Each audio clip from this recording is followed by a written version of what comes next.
Broker बोले खास पेशकश हमारी इस बड़ी गिरावट में। क्या कह रहे हैं ब्रोकर, कहाँ बेचने की सलाह है, कहाँ खरीदने की सलाह है? चलते हैं सीधे हर्ष के पास। हर्ष, आज की पहली कंपनी और किस सेक्टर से आगाज़ करेंगे आप? जी सर, आगाज़ में दरअसल शुरू करना चाहूँगा कि आज आप देखिए, आज 6th एनिवर्सरी है कोविड के, जब मार्केट ने 23 मार्च को बॉटम बनाया था यहाँ पर, और वो बॉटम जो था उस दिन बाजार जो था करीब 13% टूटा था, और पूरे महीने के हिसाब से देखें 23% टूटा था। निफ्टी अभी भी अगर आप देखें तो करीब 14% जो है अपने हाई से नीचे ट्रेड कर रहा है। अब हम लोग आते हैं स्टॉक स्पेसिफिक बात कर लेते हैं। मोतीलाल, जो आपने शानदार शुरुआत की ना, मतलब अद्भुत। ऐसे ही नहीं रचित सर आपके फैन हुए जा रहे हैं। अरे जी चलिए जी मोतीलाल ओसवाल की बात कर लेते हैं सर। सबसे पहले खरीदारी की सलाह, 550 रुपये के इन्होंने टारगेट्स दिए हैं। इनका कहना है कि जो सोने की डिमांड है इस समय वो अभी भी बनी हुई है और आगे भी बनी रहेगी। हालांकि कुछ अप एंड डाउन जरूर देखने को मिलेंगे यहाँ पर, लेकिन आने वाले दिनों में यहाँ पर जो भाव है वो ऊंचे जाते हुए दिखेंगे, जिससे कंपनी को फायदा होता हुआ दिखेगा।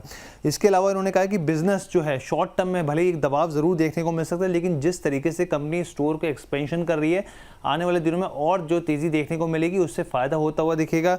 मार्जिन में सुधार आने की संभावना है Q4 को लेकर। खासतौर पर उन्होंने कहा कि Q1 जो अब आएगा यहाँ पे जो शुरुआत होगी उसमें भी एक अच्छा मार्जिन की स्थिति देखने को मिल सकती है। कर्ज घटाने को लेकर जिस तरीके से कंपनी की रणनीति है वो काफ़ी पॉजिटिव है, ये ब्रोकरेज जो है वो मान के चल रहा है। चलिए, तो कल्याण ज्वेलर्स पे रखें नज़र। 550 के टारगेट, मोतीलाल ओसवाल की रिपोर्ट। अम्बाला मैम, 4% नीचे कल्याण ज्वेलर्स, क्या व्यू आपका? 364 का भाव वीक है, थोड़ा सा रुक जाने में बेहतर है। थोड़ा सा वीक अभी और है, और न्यूज आने के बाद में थोड़ा सा अगर हम और रुक जाए, क्योंकि एनीवेज ज्यादा समय नहीं है, लेकिन ये वीकनेस कंटिन्यू कर रहा है, जिसमें कि आपको बॉटम बाइंग अपॉर्चुनिटीज ढूंढनी चाहिए। और मेरी नजर में वो भाव आपके लिए होता है 340 350 की रेंज, और 365 ही है अभी। एक्सपोजर कितना रखना चाहिए इन जनरल? आप अपने 340-50 के आसपास जब बाय कर रहे हैं तो 50% एक्सपोजर कैन बी यूज किया जा सकता है। बाकी को अगर और फर्दर मार्केट का प्रेशर बढ़ता है, ब्रॉडर मार्केट का, तो उसको थोड़ा संभाल के रखो, और जिस दिन आपको लगे कि हाँ यहाँ से पूरा मार्केट रिकवरी में आ रहा है, वहां आप वापस से पूरा पैसा, बाकी बचा हुआ पैसा लगा सकते हैं। बट अभी 15 से 20 पॉइंट की गिरावट तो और दिख रही है। और बाकी जो इन्होंने टारगेट दिए हैं एक साल भर के नजरिए से, ये बहुत पॉसिबल है। एक गोल्ड में डिप लगना बाकी है, जैसे ही वो कंप्लीट हो जाती है और वहां से रिकवरी इन स्टॉक्स को लेके चलेगी फिर बाद में। चलिए ठीक है, ये बात यहाँ पर निकल करके आई है, और अब अगली बात हर्ष बाबू के पास से निकल के आएगी। देखते हैं अगली कंपनी के बारे में। हर्ष, अगली कंपनी कौन सी होगी? जी, HDFC बैंक की बात कर लेते हैं। यहाँ पे लगातार खबरों में बना हुआ है। अब ऐसे में HSBC की रिपोर्ट आई है, खरीदारी की सलाह दी है इन्होंने। 990 के टारगेट्स दिए, टारगेट जो है कट कर दिए, और साथ में इन्होंने एक चेतावनी के तौर पे कहा है कि भाई स्थिति जो है जो है आने वाले दिनों में काफ़ी ऑब्जर्व करनी पड़ेगी। यहाँ पे सबसे पहले अपने दर्शकों को बता दें कि अपने हाई से करीब 22 से 23% ये टूट चुका है। उसके बाद इन्होंने यहाँ पे पॉइंट आउट करके कहा है जिस तरीके से इस्तीफा देखने को मिला है यहाँ पे, और उसके बाद भी यहाँ पर जो है मतभेद जो है वो स्ट्रेटेजिक देखने को मिल रहे हैं, गवर्नेंस के हिसाब से देखने को नहीं मिल रहे। इसको इन्होंने इस पर क्लैरिटी देते हुए कहा है रिपोर्ट ने। वैल्यूएशन मल्टीपल में इन्होंने कहा है कि गिरावट की संभावनाएं और दिख रही हैं यहाँ पे, लेकिन परफॉर्मेंस में सुधार जरूरी है, और वो आने वाले दिनों में दिखेगा यहाँ पे। इसके अलावा ब्रोकरेज ने यहाँ पे वैल्यूएशन की बात करी है, बुक वैल्यू की बात करी है। बुक वैल्यू जो पहले थी वो 2.4x के आसपास थी, गुना पे थी। अब इन्होंने इसको घटा दिया, 2.2x के ऊपर कर दिया यहाँ पे। इसके अलावा जो क्रेडिट स्विस जो बॉन्ड थे यहाँ पर, जो मामला पूरा गड़बड़ा के निकल के आया है उसमें, तो उन्होंने कहा कि हम लोग ऑब्जर्वेशन कर रहे हैं यहाँ पे, क्या और कुछ नए नाम और नई चीजें निकलती आती हैं या फिर नहीं, उसको देखना होगा। HDFC बैंक, चलिए रचित सर के पास फिर से गया HDFC बैंक। रचित सर, 990 के टारगेट, यहाँ से करीब ऑलमोस्ट मतलब 250-300 ऊपर, क्या टिप्पणी रहेगी आपकी?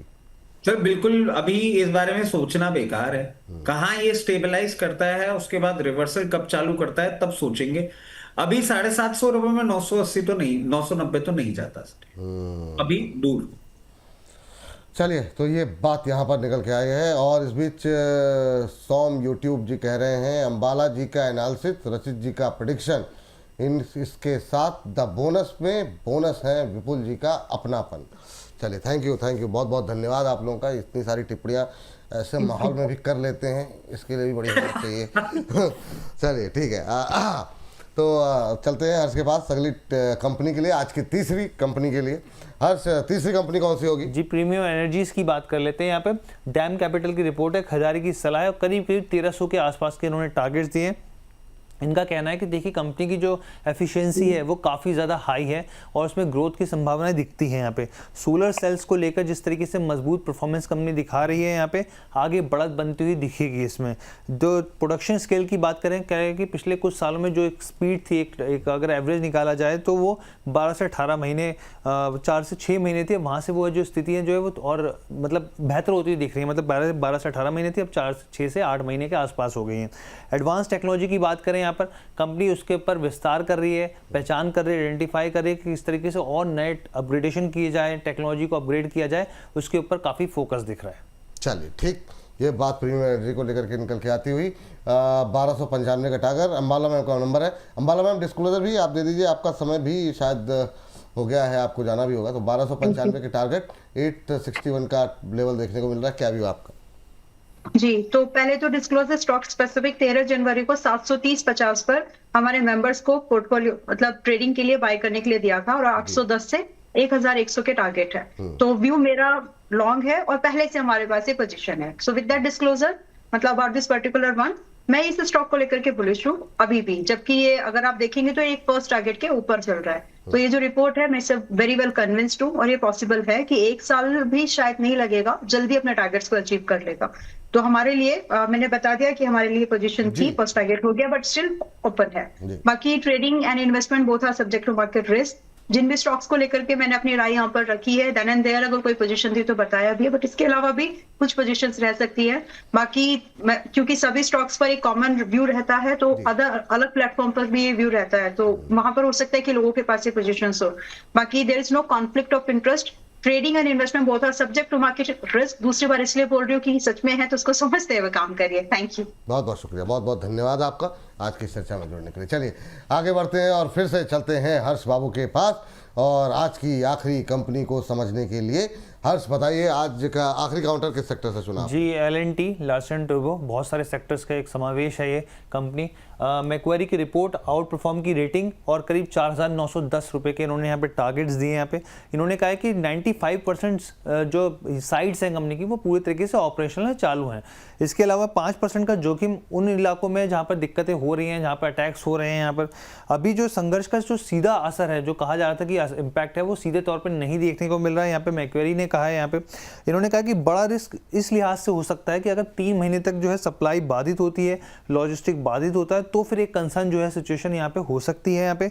और वैसे इन्होंने कहा कि स्थिति जो है वो काफ़ी पॉजिटिव है, मौका है, अपॉर्चुनिटी है, वैल्यूएशन के हिसाब से काफ़ी बेहतर दिख रहा है, ऑलरेडी अपने हाई से 22% करेक्ट हो चुका है। ठीक, ये बात यहाँ पर L&T को लेकर के निकल के आई है। आउट परफॉर्म की रेटिंग 4910 के लेवल देखने को मिल रहा है और ये आपने बहुत अच्छा किया कि इसको कवरेज में लिया है। जब मैं निकला था तो मेरे दिमाग में था कि इसको सेगमेंट में रखा जाएगा, लेकिन वो तारतम्य में जब चलने लगते हैं तो फिर वो मिस हो गई। बल्कि सर एक चीज़ और है, तब से लेके L&T शांत बैठा हुआ था। पहली बार कल गए कंपनी की तरफ से कमेंट्री आई और उन्होंने बहुत खुल के बात करी तमाम चीज़ों को लेकर। जी तो इसीलिए मैंने सोचा था कि इसको रखा जाएगा, लेकिन वो मिस हुआ। तो अच्छा किया कि आपने कवरेज में इसको रख लिया। वो सर ये जो कमेंट्री तो काफ़ी सकारात्मक और रही है यहाँ पर, तो क्या ये जो गिरावट रही है ये एक मतलब बाइंग अपॉर्चुनिटी की तरह देखनी चाहिए या फिर और नीचे जैसा आप हमेशा करते हैं कि मतलब 3000 के आस, मतलब सामान्य तौर अभी की गिरावट में सर कहाँ पे कंफर्टेबल होंगे नए खरीदार के लिए? जी सर, उससे पहले आप एक चीज देखिए, फ्राइडे को हर्ष बाबू ग्रे कलर का कोट और पिंक कलर की टी शर्ट पहन के आए थे। आज ये ग्रे कलर का कोट और पिंक कलर की शर्ट पहन के आए।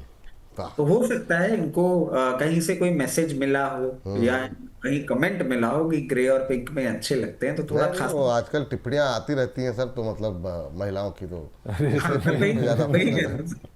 मतलब ये कलर इनमें सूट इतना कर रहा है कि अब मैं ये देख रहा हूँ, ये मतलब इनका यूजुअली डबल रेपिटेशन होता नहीं है। अगर हो रहा है, कपड़ा जरूर बदला है पर रंग नहीं छोड़ा जा रहा है। तो सर वो पिंक कलर वैसे भी प्रेम का प्रतीक है सर। इतना सर मैं ध्यान नहीं दिया था सर, मैंने कि मैच करूं फ्राइडे और मंडे। अरे आप और रचित जी सब कुछ प्लान करके करते हैं, तो ये तो मत ही कहिए।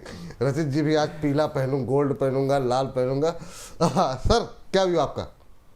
सर देखिए, ये ना नजर लगाने वाली बात करी इन्होंने, अभी तक सब बचा हुआ है। अरे खत्म थोड़ा हुई लड़ाई, क्यों बोलना था ये सब? नहीं बोलना चाहिए था। अब अगर कुछ नहीं दिख रहा होगा तो वो भी दिखने लग जाएगा कि ये नहीं करना चाहिए था। ये तो हो गया सर मजाक। अब रियल टर्म्स में आ जाते हैं। देखिए पेन पॉइंट खत्म नहीं हुआ है, वॉर खत्म नहीं हुआ है, कितना डिस्ट्रक्शन होगा नोबडी नोज। 3 महीने के सप्लाई चेन की प्रॉब्लम नहीं, खुद ही बोल रहे हैं। और अभी ये सप्लाई चेन की प्रॉब्लम रहने वाली है। जिनके पास नहीं है उनको अभी नहीं लेना है, लोअर लेवल पे खरीदना चालू करेंगे। रेंज इसकी आएगी सर 3040 से 3160 के बीच में। उस रेंज में बाइंग करिएगा, थोड़ी थोड़ी करिएगा। अगर डिस्ट्रक्शन और हुआ तो और भी नीचे जा सकता है। ये जो लेवल ये बोल रहे हैं ना 4910, ये सर और टाइम लगने वाला है, अभी नहीं है। ठीक, तो अभी समय लगेगा इसमें, ये राय निकल के आती हुई। चलिए सेगमेंट को समाप्त करने का वक्त हो गया है।